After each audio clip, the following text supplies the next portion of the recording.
Be not afraid, be not afraid.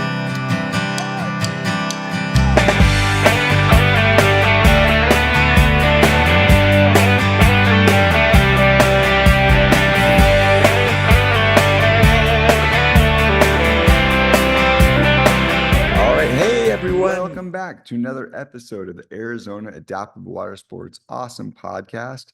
I'm your host, Ryan Paul Johnson. Thanks so much for clicking play again on another episode. This is a really cool episode. I have Liam on this episode with his mom and dad, Stacie and David. Liam is actually nonverbal, but he has an iPad, so he can tell me some of the stories from his time out at the lake with us. It's a really cool episode. You get to hear his perspective, and then you also get to hear from his mom and dad, who just talk about how much fun it is to come out to the lake and what it was like getting over kind of the jitters of getting out there and becoming a part of our community. So I think you're really going to enjoy this episode. I had a lot of fun talking to them. We still have a couple of really fun events coming up very soon. July 20th, laugh your Oz off at Mic Drop Mania Comedy Club in downtown Chandler. It's a matinee, July 20th, 3 p.m. I will be hosting with my good friend Stan Chen, and I'm excited about that. Also, coming up at the end of the summer is our Be Awesome Wake Surfathon. So it'll be the first time where we're going to be doing an event that is open to both disabled people and able-bodied athletes. Everyone is welcome to come out and wake surf with us. So there's a bunch more information on our website about the Wake Surfathon. We hope you'll join us.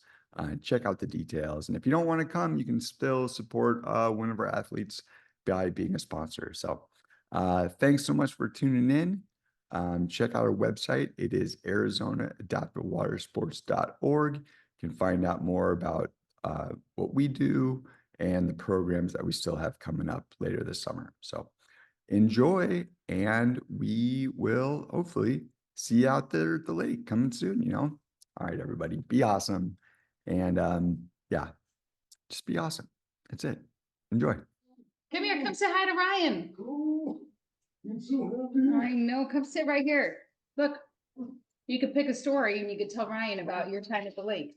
Look, you want to pick a story to tell Ryan? Can you say hi? Good morning, Liam.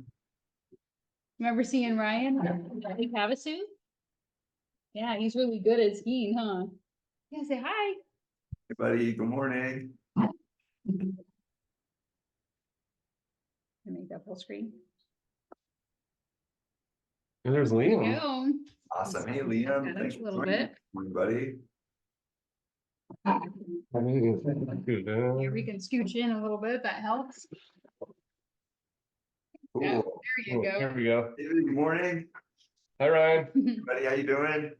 Pretty good. Good to see you Kind guys. of interesting. It's probably the first time we've seen ourselves out in water gear Oh, I know. and showered and you know, fresh. Yeah, exactly. Not right off a super long road trip or Yeah. coming off of a boat. That's so fun to see Ryan. Oh my gosh, right? Yeah. What's Yeah. your about being at the lake? Oh, you're My first time wakeboarding 2022. When I arrived at the lake, the only water sport available was wakeboarding. I had so much fun that I wanted to try it by myself. I put my feet and boots on the wakeboard. Then I held onto the tow cable. I surprised everyone with my arm strength. I was almost able to come to a stand on the board by myself. That's cool, huh? I love it. Yeah, there's a little video he's watching. Oh, okay. Quite able to stand on the wakeboard, but I was able to body surf while holding the cable tow. That's what happened with Ryan's kids. They were almost able to stand up, but couldn't quite do it. Right. Yeah. This is exactly it. So they had they drug around a little bit. Yeah. How fun. I love it. The fun you like holding onto the cable, doing your belly. What did we say? We said, yep, on that. When I came back from wakeboarding for an opening to go wake surfing, I set a new personal record with 3 minutes of surfing. We even did a 180 and crossed the wake. You must know about the tube. Then I went tubing with my mom and dad. The boat driver said he had never seen a participant bounce so high that he came to a stand on the tube. Yeah, that was a bit scary. You almost went flying out. Yeah, I had to grab you. That's awesome. So he bounced up and was standing next to you guys because of the Like standing in the middle. And then it was like a Matrix moment. The time slowed down, and I was like, Yeah. "My yeah. Down, huh? Like grabbed They him, hold you like that. pulled him back into the tube. Yeah. How You had so fun. much fun though. You love bouncing That's on the awesome. tube. Yeah, Remember the time we weren't so successful and we all went right off the tube? yeah, That was pretty cold too. Very cold. I've had one of those too. Water sports. I boarded a party boat with friends from the adventure club. I fell asleep within minutes, but I woke up in time to go down the party boat slide into the lake. My family left feeling grateful and refreshed after a fun day on the water. It was a fun day on the water, huh? Yeah, that's awesome, Liam. Oh, I love your stories, buddy. Thank you for sharing. Yeah, Yeah, I thought that was a pretty fun great. day. Yeah, no, that's Yeah. great, man, for sure. Yeah, that's awesome, dude. So proud of you. That's great. Yeah. Well, this is, yeah, I mean, thank you guys for coming and joining me today. I mean, these are the stories that we really want to try and capture and share and tell, because there are so many other kids like Liam, you know, that would probably love to come out there, but there's a bit of fear. And so hearing his story would be really impactful. But then also, as far as parents go, like your story too, can you just tell me, you know, like Stacie kind of told me the very first time you came out, but yeah, can you tell me a little bit about your experience getting comfortable out there at the water, if that makes sense, you know? Yeah. Well, actually, we just got back from seeing Miss Jody, didn't we? We went to physical therapy this morning, but Jody said, you guys have got to come out to Arizona Adaptive Water Sports. It's so fun. And I'm like, I don't know. I've never like really gone out on the lake and I didn't know anything about water sports. So we went out and we just had, and Dave was, you know, he has very light Scottish skin and was like, I don't want to go. I want to get sunburned. And he just had no interest in going. So the two of us went and it was just incredible. Like just from the moment, like from even being on the boat and riding around, having the wind in your hair. I think that day we started light with kayaking. Just like seeing his interest in the water, splashing around on the front. He was interested in rotating the paddle. We got across the lake and back, and then what did we do after? We did the wake surfing after, and seeing him go in tandem and stand up on that board and that face that I know, like, you know, as parents, you know, your kid's faces is nonverbal, but the way he communicated, he was thrilled. Like he was, yeah, you were so excited, so proud, you know, like, and I just like, I remember getting teary eyed as a parent thinking like, he's doing this, like he's overcoming his fear. He's overcoming all the sensory of the water rushing up at him and the sounds and the cheering. Like he was proud and excited. So I just remember capturing moments from that day. We built a Pictello story for him so he could, and he just watched it over and over and over again. Awesome. I got home and I'm like, Dave, this is like the best day ever. Like if I died today, I would be okay because I just had the best day on the planet. So he saw how pumped Liam was, how pumped I was, and then Dave came out. But he shared with me that he was so nervous about Liam getting hurt that's why he didn't want to go out, but he didn't want to project that onto me or to Liam and make us nervous. So he didn't tell me. But when we got home, he realized like this is a good thing. Like we're gonna go out and have fun. I think that's a kind of form of bravery too, David, honestly, like being like, hey, you guys go and do this. Like, I think it's too much anxiety for me at this point, but just letting, I mean, I love having, because there are a lot of parents that are so afraid that, you know, keep their, you know, they just say no. It's just just a no. We're not going to do it. It's too scary, you know? Yeah. I think that like when I thought about it, I didn't understand how adapted it was. I thought that, you know, when I think about when I take Liam out and we have to go into situations where it isn't really disability friendly, I do a lot of carrying and a lot of like holding. And so I think another part of that too is just like, oh, well, it's going to be, you know, kind of like us going out to the lake. And then when I went out there for the first time, I was like, oh my gosh. I go, everybody of all disabilities can come out here and do this. And it's completely like 100% adaptable and adapted that that was another one of those those things that just ease my anxiety about it. Just understanding how everything was adapted for every imaginable disability a person can have. Yeah. Even the wheelchair part, like Liam doesn't on a day-to-day, he doesn't use a wheelchair, but if getting out of the water, he's really not supposed to walk around too much if he's not wearing his orthotics because he's got pretty inverted feet. So you can take your wheelchair right to the edge. Like we go to the kayak and it's literally right there. We do a quick lift on, and you have tons of helpers. So like you talk about that physical exhaustion. Like I've never felt at the end of the lake going like, oh, I can't carry him anymore because you're right there at the wheelchair and you have helpers to help lift if that's what you need. So Yeah. they really just make it as accessible as possible. Yeah, I think that was one of those things too, because I know that there were a teenager that we went on the boat with the video that Liam shared, and her entire family had come out, like cousins, her mom, I think her caregiver as well. And it was just really exciting to see them relax and have a good time and see their loved one out there trying something new and being brave. Yeah. Well, and we had just a family this past couple of weekends ago, and she came out and it was that same thing. We were like, oh, does he want to ski? And she's like, oh, he can't do that. You can't do that. And she was just saying and we were like, oh no, he can do everything. Like she was like, I don't like she had that same, like she didn't understand, kind of all the equipment and all the stuff and the setup. And so it was like one of those moments where she just kind of stepped back and saw it all and was like started to cry and was like, oh my gosh, like he can do everything. And that's like, yeah, I think that is one of those, I guess maybe even from my point of view, I guess I didn't ever think that would be a thing that would hold people back. Like I know we can get everybody on the water safely and have fun.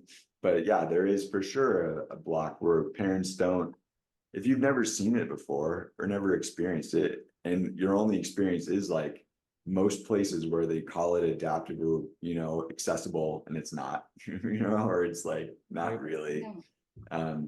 We take that to like the end, to the maximum for adaptability. So our friend Jen, now that I think about it, she went out. I would see her pictures. This was prior to Jody talking to us, but our friend Jen Shaley was she was involved in an accident and she was paralyzed from the waist down. And seeing her out on the skis, like I always watch and just admire, going like, how does this work? Like, and then being able to go out and see it, and that's a huge thing for him. Like we found, like for and this might be helpful for anyone that's on the spectrum that's thinking of going. Like when we initially did the ski, there are times when he'll look at it and he says like all done right away because he remembers like we'd maybe make it a quarter of the lake, but it's you have to be really vulnerable and brave, huh? Because you're even though you're sitting in the cage, like someone is next to you, and then they're not, like it's you in the water.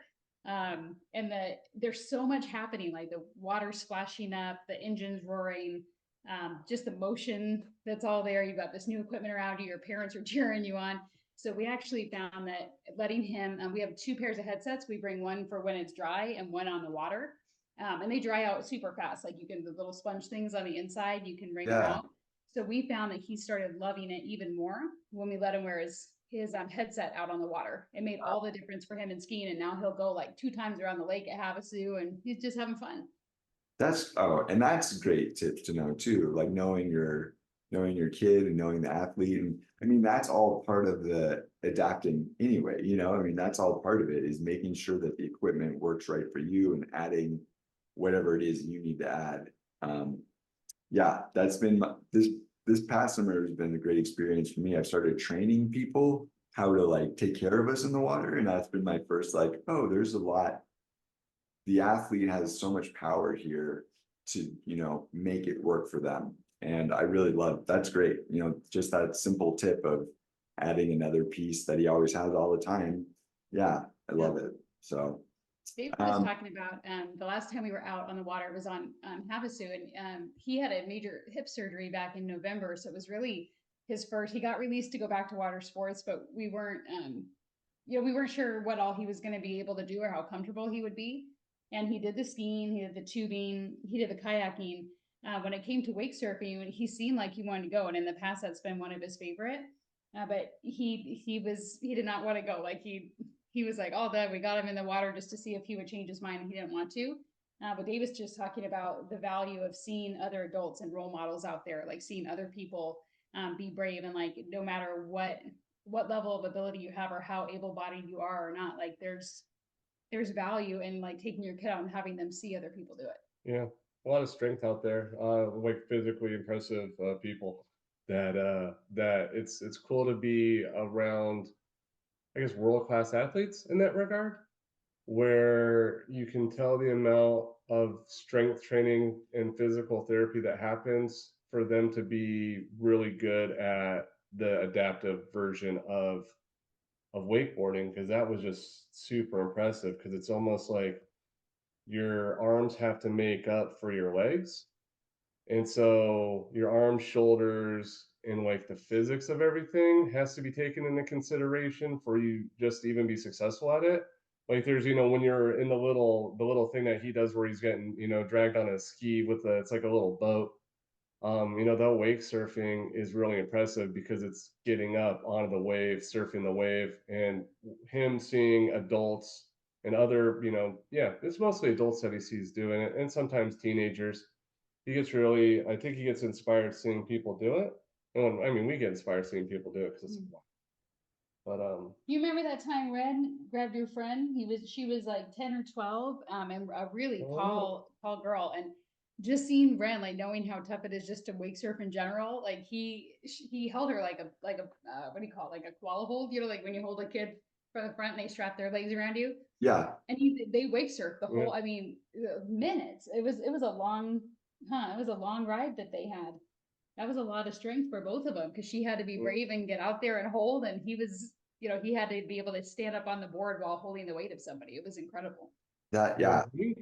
I think seeing people those first times go out there and do it is always really like heartwarming, because like that girl was on on the spectrum as well, and I don't think that she even wanted to do it at all. And the fact that she gave it a shot was pretty awesome in itself. And then the fact that they did it for a few minutes was even more impressive. And like what Stacie was saying, her first time doing it, it's cool seeing other parents have that realization in the moment as well. And it's just kind of cool sharing that moment with people on the boat. Yeah. That's one time there was extra time out there, and they were like, hey, we've got we've got like extra time, they aren't calling us back, does anyone else want to try? Parents, do you want to go in?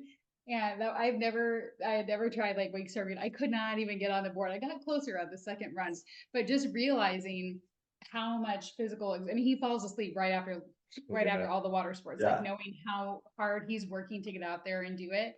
It was really humbling to be able to just try it yourself and realize, man, like the strength that you're seeing is just incredible. No, well, we are actually, so we're planning our very first adaptive and able-bodied event at the end of this summer. So September 21st, we're gonna have like our first wake surfathon with able-bodied people and disabled people wake surfing together, just so we can have more of that experience of like, hey, what's this like for everybody? So, but you're saying, yeah, because it is a challenge. I don't know. I love the challenge of it. I think that's like the, because then once you like the succeeding part of it feels so good. Once you finally get it. Yeah. I mean, it takes. You're going out, dude, September 21st. Yeah. You're gonna do a wake surfathon? Wake surfathon? But that'll be, it's the kids' day. We'll be out there. So all the kids will be there. And then we're trying to get as many people out just to see what we do and experience it, and have hopefully similar experiences what you guys have it, because it changes lives. And it seems like it's just fun, it's just a day out having fun. But when you live with the disability, or you have a kid with a disability, and you have to, it's just it's so different than a day of just fun. It's life changing. So well, thank you guys for sharing your story. I appreciate it. This was like so fun to get to hear Liam tell a story and then have you guys corroborate. So thank you for taking the time this morning to be with us. It's You bet. Well, thanks for always being super cool when we go out there. Yeah, we always like seeing Ryan out there. It's cool having it become a community. Being an event that we did once, and then doing the Triple Crown last year, and then starting the Triple Crown this year. it more and more feels like a community of really just cool people that we are actually, getting to know and get to hang around often.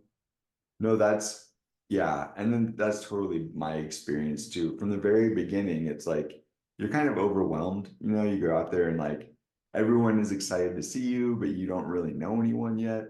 But then, yeah, after a couple of times, it's like, because it's pretty much all the same volunteers, where it's like we're pretty, you're the same group almost always. We're trying to bring people in all the time, but for the most part, it's the same 20, 30 people. So, but we Yeah. love seeing you guys too. And I'm excited, yeah, to see you back out at Bartlett, and then Lake Powell will be so fun. So that'll be great. But thank you guys. Thank you so much for taking the time this morning. Thank you, Liam. You Can say you say bye-bye? bye-bye to Ryan? You say thanks so much for the opportunity. It was nice. You say thank you.